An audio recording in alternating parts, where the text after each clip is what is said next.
Buenas tardes a todos. En el tema de esta semana del laboratorio 6 hablaremos un poquito acerca de causalidad. Los objetivos del aprendizaje entonces va a ser aprender a generar tablas 2x2 y ampliar la información que se pueda obtener a partir de estas tablas. Bien, entonces, ¿qué aplicaciones vamos a tener para el uso de estas tablas en la causalidad a partir de bioinfo? Va a ser identificar factores o agentes que causan enfermedades con el propósito de establecer tratamientos y sobre todo para aplicar medidas preventivas, establecer una asociación o una dependencia estadística que exista entre dos o más factores, donde la ocurrencia de un factor aumenta o disminuye a medida que varía el otro. También vamos a poder establecer una relación causa-efecto y determinar si estos factores de riesgo o son factores de protección. Bien, vamos a tener entonces acá que van a haber diferentes factores que van a afectar en distintas proporciones a que un suceso ocurra o no. Tenemos entonces un cuadro de contingencia en el cual vamos a tener una exposición y un efecto. Siempre vamos a tener además el que la exposición esté presente o ausente y que el efecto se dé o no se dé. Para cada uno de estos vamos a tener entonces una sumatoria o subtotal que nos va a indicar pues todas las personas que estuvieron expuestas, todas las personas que no estuvieron expuestas. Acá vamos a tener todas las que presentaron el efecto, todas las que no presentaron el efecto y el total de la población estudiada. Bien, entonces en esta información vamos a tener este método de comparación que nos va a permitir evaluar la distribución de una enfermedad frente a la exposición de un agente causal. Vamos a tener entonces que para poder realizar este tipo de cuadros de contingencia ya sabemos que necesitamos variables cualitativas nominales y dicotómicas, es decir, que solo representen dos opciones de respuesta. Nos va a permitir entonces calcular riesgos para determinar si existe una causalidad, que sería pues bien la relación causa-efecto.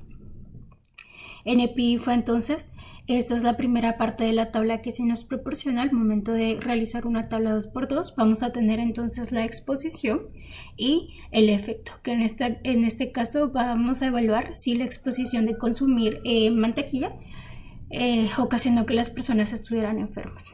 Vamos a tener entonces aquí el efecto positivo para una exposición positiva.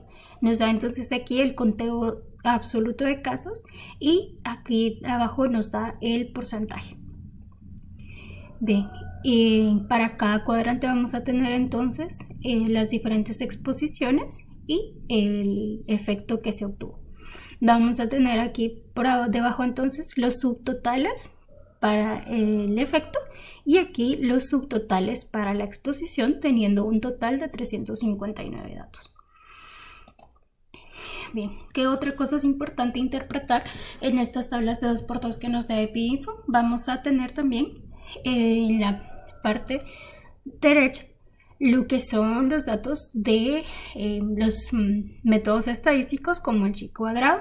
Esto ya lo venimos evaluando desde con anterioridad.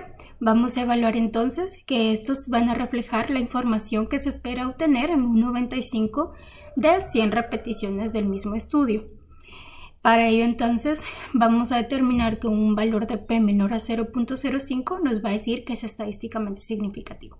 Entonces, al momento de interpretar estas tablas, lo más importante va a ser determinar que este valor de P sea menor a 0.05. Una vez que ya hemos establecido si existe o no la relación, ya podemos entonces hablar de una asociación válida. En este caso entonces, al tener un valor de P menor a 0.05, decimos que estas variables están asociadas. Si no están asociadas, no vamos a poder determinar una causalidad. Entonces siempre es importante primero hablar de la asociación estadística válida. Ya que establecimos que sí existe una asociación estadística, nos vamos a ir al lado izquierdo de estas tablas de valores. ¿Qué vamos a observar en estas tablas entonces? Los valores de odds ratio y risk ratio.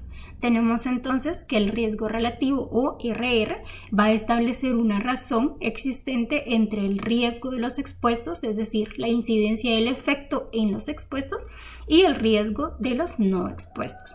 Por otro lado, el OR o razón de Mobius nos va a dar la probabilidad de que un evento ocurra y la probabilidad de que no ocurra. ¿Cómo vamos a interpretar estos valores de RR y OR? Entonces vamos a tener que si tenemos un valor igual a 1, se van a considerar nulos porque estos van a reflejar una razón entre expuestos y no expuestos de 1 a 1.